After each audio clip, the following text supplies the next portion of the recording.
gostaria que a gente procurasse eliminar o pensamento binário.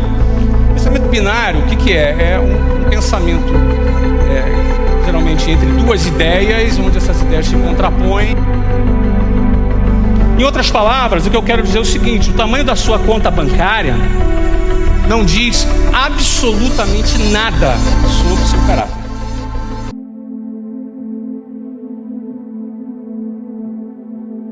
Tenho aqui uma difícil tarefa de falar sobre esse assunto, sobre riquezas, né? Sobre dinheiro, sobre riqueza.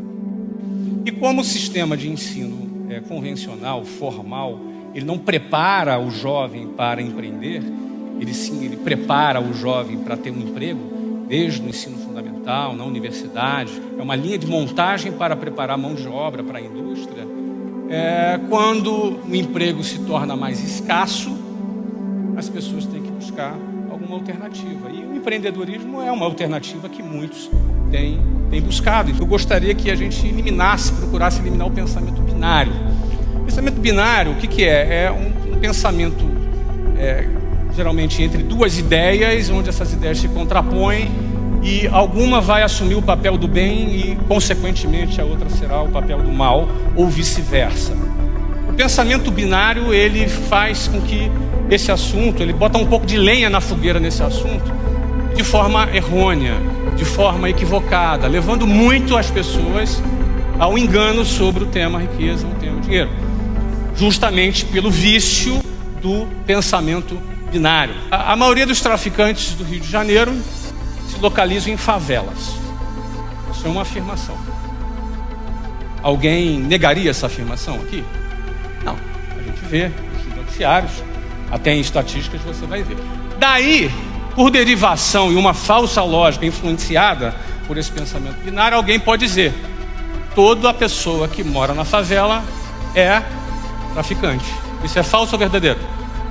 Mas isso é, muitas das vezes, abraçado como uma verdade de forma equivocada, induzida por esse modelo de pensamento que desvirtua a realidade.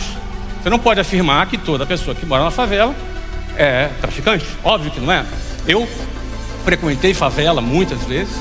Hoje em dia é comunidade que se fala, mais bonito, mas na minha época já era favela mesmo. Frequentei, atravessei favela, pegava trem, Senador Camará. Tem carioca aqui? Olha aí, cheio de carioca aqui. Flamenguista também, né? Claro. Natural. Outro patamar, é isso aí. Muito bem. Então, e atravessava ali a favela Cavalo de Aço para pegar o trem ali em Senador Camará, pegava o Santa Cruz, que já vinha lotado lá da direção de Campo Grande, em direção à Central do Brasil, para trabalhar, lotado, ali a gente ia lotado. Eu convivi com pessoas que moravam na favela, porque a minha escola pública, onde eu estudava, ficava na boca da favela, e os alunos eram do bairro Jaburu, e mais os alunos da Cavalo de Aço, do Marco 7, muitos amigos, convivi com essas pessoas. E eu posso afirmar para você, não só por lógica, mas também por um pouco de experiência, que nem toda pessoa que mora na favela é traficante. É um absurdo essa afirmação. Da mesma maneira, partindo por esse processo, por esse padrão do pensamento binário, seja por influência de setores do cristianismo, ou de ideologias políticas, ou desse ranço moral, você poderá chegar numa cadeia lógica quando a pessoa fala: o amor é o dinheiro, é a raiz de todos os males. Aí ela corta a palavra amor. O dinheiro é a raiz de todos os males. Logo, quem tem dinheiro é mau. E logo, quem é pobre é bom. Isso é uma verdade? Mas isso é assumido. Eu, por exemplo, conheço rico honesto. E conheço rico sem vergonha. Mas eu também conheço pobre sem vergonha. Alguém conhece pobre sem vergonha aqui? Pois é. E conheço pobre honesto também. Ou seja, quando você entende e desfaz esse cruzamento desse pensamento binário, o que acaba acontecendo é o seguinte: você limpa o terreno para construir alguma coisa em cima. Esse assunto, ele se tornou praticamente um tabu no mundo inteiro, não é só no Brasil, mas no mundo inteiro. Falar sobre dinheiro, falar sobre riqueza, ele praticamente se tornou um tabu. porque ele enfrenta muitas oposições de diversas naturezas. É um assunto controverso por diversas fontes. Não dá para a gente conversar se a gente tiver pensamento binário aqui. Em outras palavras, o que eu quero dizer é o seguinte: o tamanho da sua conta bancária não diz absolutamente nada sobre seu caráter. Nada. Você pode ter ela lotada de dinheiro e ser uma pessoa honesta, ou ser um picareta também. Ou você pode ter ela vazia, ou então como eu, no cheque especial, quando eu abri a WhatsApp, e ser uma pessoa honesta, ou ser picareta também. Em outras palavras, não tem nada a ver a tua conta bancária com o teu caráter. O teu caráter é outra coisa. Só que ao cruzar esses conceitos em cima desse pensamento binário, você incorre na possibilidade de cair na armadilha do engano a respeito desses conceitos. E aí você erra a premissa, meu amigo. Tudo que vem depois vai vir errado. Você errou o início, cara, aí o resto é derivado, é derivação dessa premissa equivocada que você adotou. Tá? Outra afirmação: o tamanho da sua conta bancária não diz absolutamente nada sobre a sua espiritualidade. Você não é mais espiritual porque você é pobre, ou menos porque você é rico. Não tem nada a ver uma coisa com a outra. Bom, é a primeira vez que eu venho aqui numa igreja da palestra, mas eu presumo que deve ter alguma Bíblia aqui dentro, né? Alguém tem Bíblia aqui? Levanta a mão aí quem tem uma Bíblia. Então, essa Bíblia que você está carregando tem um livro chamado Provérbios. Quem que escreveu esse livro? E ele era pobre ou ele era rico? Não, rico nada. Ele era outra coisa. Só para você ter ideia, na época de Salomão, o tamanho da fortuna dele, ele recebia uma média de 25 toneladas de ouro por ano. Isso corresponde a quase 1,3 bilhão de dólares por ano só em ouro. Essa quantidade de ouro que ele recebia por ano é equivalente ao dobro do ouro extraído no mundo no ano de 1800. Em outras palavras, eu estou querendo dizer que valia muito mais do que 1.200 hoje, o que era ele. Isso fora negócios, comércio, impostos, né? Ele era rei, outros reis mais próximos pagavam impostos, etc. e tal. Então esse cara é rico. Rico pra caramba. E você lê o livro dele, está na Bíblia. Está na Bíblia.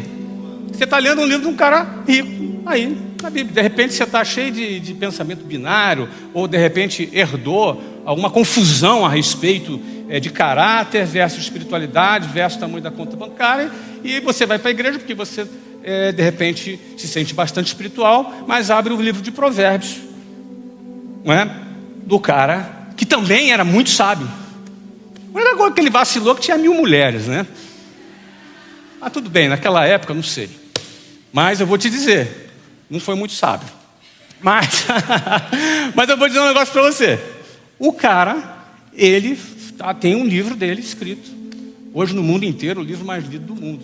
E o Templo de Salomão, por exemplo, não aquele que fica em São Paulo não, tá? Aquele original lá.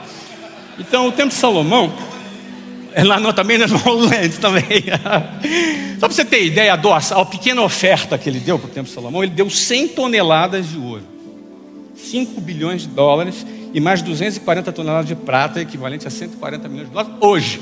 Agora, você imagina quanto valia, o que um dólar comprava naquela época, não é verdade? É muito dinheiro. Ele era o cara mais rico que existiu nesse planeta até aquele momento. Depois eu já não sei se é. A gente precisa então definir o que é a riqueza. O que é a riqueza? Né? Vamos começar a definir. Eu gosto de definir riqueza por uma palavra. Se eu fosse definir riqueza por uma palavra, eu definiria a palavra abundância. Essa é a palavra, né? Aí essa é a hora que sempre tem um engraçadinho que fala assim: então eu sou rico, eu tenho abundância de dívida. Não deixa de ter abundância de patrimônio negativo. O nome disso se chama dívida. Mas riqueza é abundância. Tá? Riqueza é abundância do ponto de vista econômico, na economia, sobre todas as definições econômicas. Ele vai ser mais específico, ele vai falar que riqueza é acúmulo de ativos, bens móveis, bens imóveis. Ele começa a fazer toda uma definição do que é o conceito de riqueza do ponto de vista daquilo que você possui, daquilo que você acumulou, daquilo que você acumulou com abundância. Não está errado essa definição, sem dúvida alguma. Isso é uma definição, sem dúvida alguma, de riqueza. Mas eu gosto mais da definição de riqueza do ponto de vista não do ponto de vista do acúmulo, mas do ponto de vista do poder de compra. Por exemplo, você pode dizer assim: não, mas eu tenho 50 bilhões de dólares, está num baú cheio de diamantes. Pô, beleza, mas ele está no fundo do mar, está lá no fundo do oceano. Não existe nenhum submarino que possa descer lá nas profundezas desse oceano e pegar aquele baú. Qual é o teu poder de compra? É zero. Então eu prefiro ir muito mais para o poder de compra, aquilo que você é capaz de comprar. Salomão certamente naquela ocasião comprava qualquer coisa, né? Certo? Hoje, com esse mesmo dinheiro, talvez não comprasse. Então o poder de compra diz muito mais sobre o tamanho da sua riqueza do que simplesmente o acúmulo de bens que você tenha.